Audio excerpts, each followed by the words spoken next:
pleasure of sitting down with Linda Elliott, the Executive Director of 1 in 10.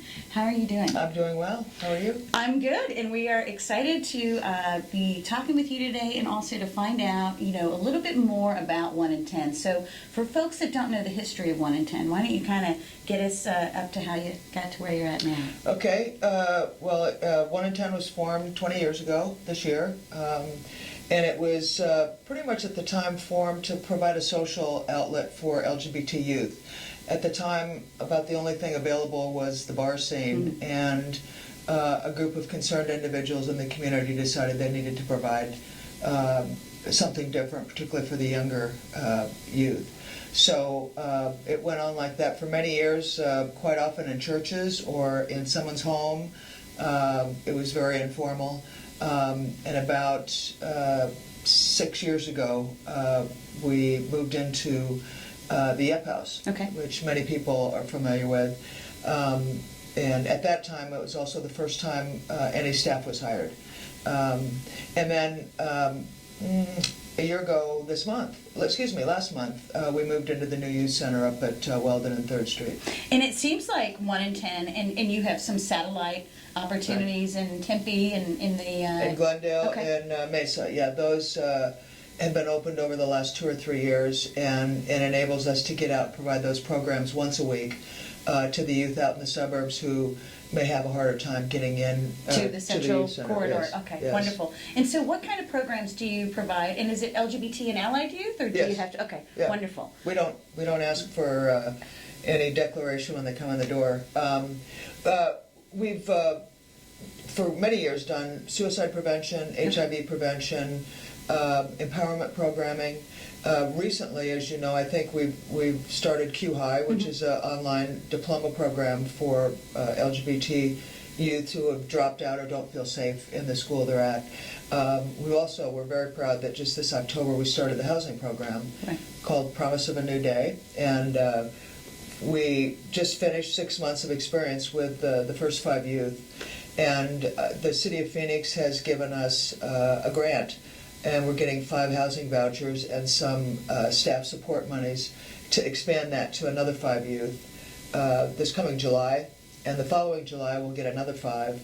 So this program is doubling and then tripling next year. And these are for LGBT homeless youth, right? Correct. And do they have to be under the age of 18, or is this... No, they have to be over the age of 18. Okay, to be in the housing program. Correct. All right. Correct. But for kids that are coming to the weekly meetings, they can be 14 to 24? Correct. Is that about it? Yes. Okay. And it seems to me that 1 in 10 has really been playing a really positive part in the discussion about bullying and anti-bullying. Yes, we have, because so many of our youth are affected by it. It's part of the reason that some of the youth are homeless, and probably the primary reason why the youth have dropped out of school. So it's a huge concern of ours. We've been advocating for legislation at the state level to strengthen the laws for anti-bullying. We've worked with the schools to talk to them about diversity and how to deal with bullying when they see it, teaching the youth how to intervene or not be a bystander. So that's a very big deal. And I'd be remiss if I didn't mention another program, which is our camp, outdoor camp. And that's another program that's very helpful for the bullying situation, because the youth get empowered, feel good about who they are. Work on their self-esteem. Exactly, and self-acceptance. And there's programs that help teach them how to resist and how to not be a bystander when they see it somewhere else. So we also have a band, we have a dance team, we have athletic teams, softball and volleyball. So you're creating all of these wonderful positive outlets for LGBT youth to feel better about their self-esteem, to have good social outlets, and then just kind of be more well-rounded.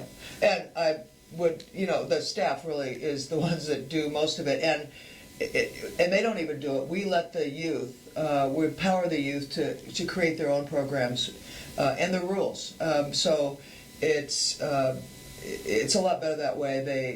They feel part of it and they help create it. So I know at one community, and it was 2010, and we said, we really think this is bigger than we are. So we can drive this, or we can kind of let one community be what it wants to be. And it sounds to me like 1 in 10 from a philosophical level is right there too. You're letting the youth decide what types of programs that are best serving them, and then you What do they and your amazing team are helping to provide those programs. Right.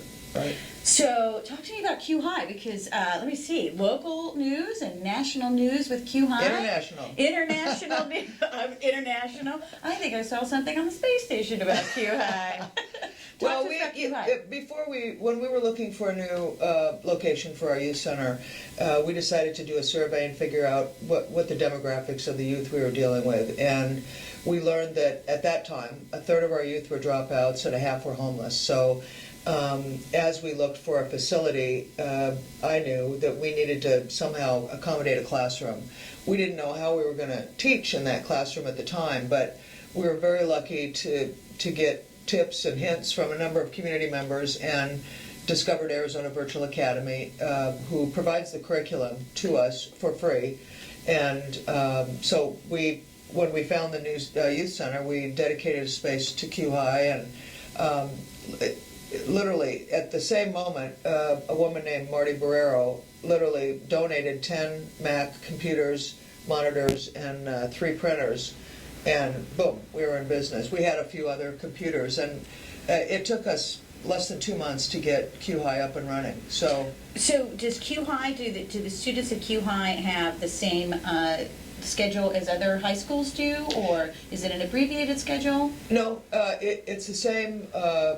Well, it's somewhat flexible. We ask them to come from 9 to 3 Okay. At a minimum at that location. They can also work at home, Okay. online, or they could go to the library and work. They have to turn in assignments every Sunday night, their weekly assignments, and so it has the same requirements. And most of the high schools here locally have online Coursework anyway. yeah. Yeah. So this is not anything outside the norm. Actually, you're giving the same types of opportunities, just perhaps in a little bit safer space for some students that otherwise would not be participating in Right. getting their high school Or they were getting homeschooled, which, I mean, what 15-year-old wants to sit at home by themselves, during their coursework? They need socialization and interaction with other youth their age. And so several of the youth that are enrolled in Q High were doing just that. But their parents were delighted to hear that we had this available, a safer place. They'd been bullied, took them out, we're homeschooling them, and now they have the interaction. And they get to work on their social skills and, Right. and meet new friends and do all the things that teenagers do, Right. So how many students are in Q High now? We have 15. I love the story. We have another one enrolling in the next several weeks from Wisconsin. Their parents heard about Q High through some of the coverage The international coverage? and called us and went through the whole enrollment process, and talked to Donald Smith, who's the academic advisor, and they've got him enrolled, and they are moving here specifically to go to Q High because he's had such a problem with bullying where they're from. So you feel pretty good when you get up in the morning and go Yeah. to work, don't you? yeah, I do. And you feel like you're making a difference, don't you? Yeah, I mean, that's amazing. So when you look in your crystal ball of where 1 in 10 has been, and so many of these wonderful interactive and progressive programs that you've put in place in really the last year and a half, what do you see is the future of 1 in 10? Well, I guess that's where the needs are, is where we will grow and move of the LGBT youth. Personally, I would like to see us be capable of housing more youth and educating more youth.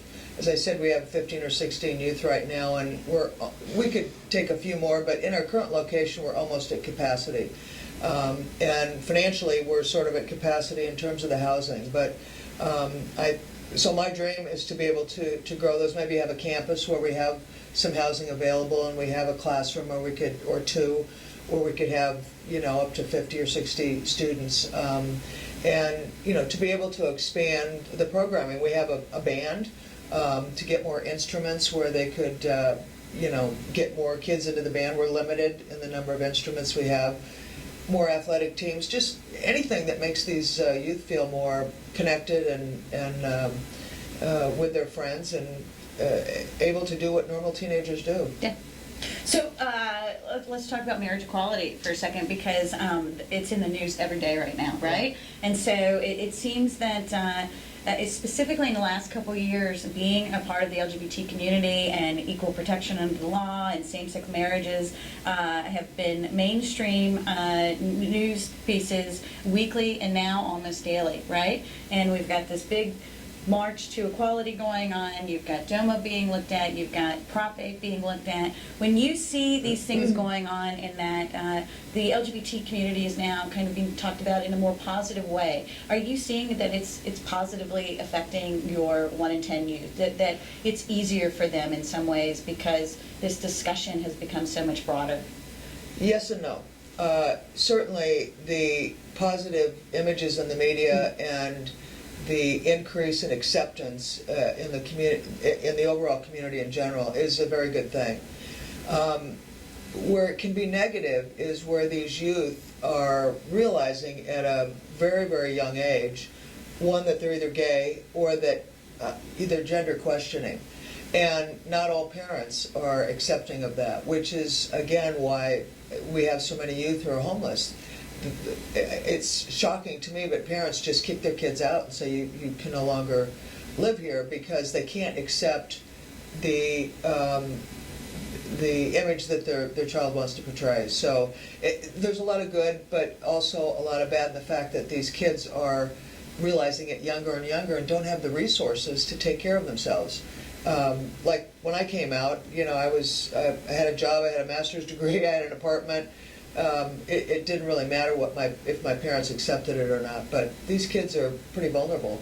Okay. So, homeless youth, is there an inordinately large number of youth in Phoenix that are LGBT that are homeless?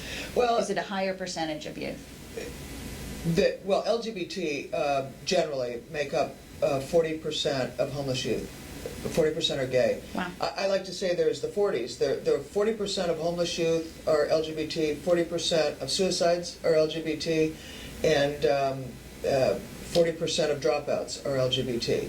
Now, generally people say it's 5 to 10% of the population, so that's an inordinate amount, and it's not good. In terms of how many there are, we don't know how many there are, and that's something that needs to be corrected, because there's a homeless count every year all across the country, but they've never counted the youth well, because the youth are not in the same place as the adults, right. Rightly so. But this year there was a big effort to try and get the youth count better. We should be hearing what that is soon. But there's a statistics that HUD puts out, 53,000 homeless youth in Arizona as of 2010. So if 43 or 40% of those 53,000, I mean, you're talking 25, 26, yeah, and 70% of those are in Maricopa County.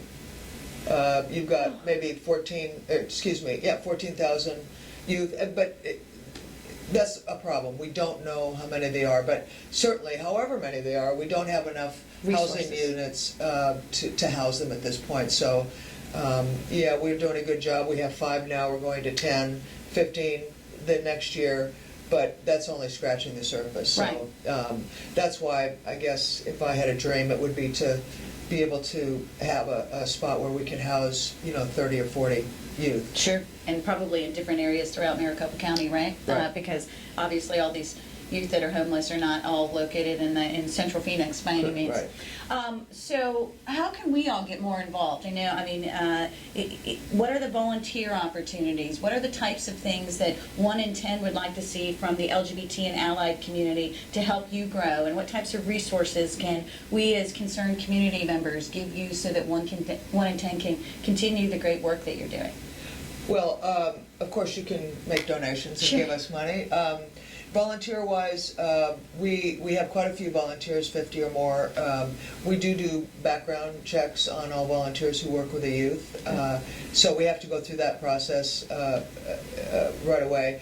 At camp, we have 50 or 60 volunteers just for those 4 or 5 days of camp, and most volunteers walk away moved and changed as much as the youth do, so it's quite an experience.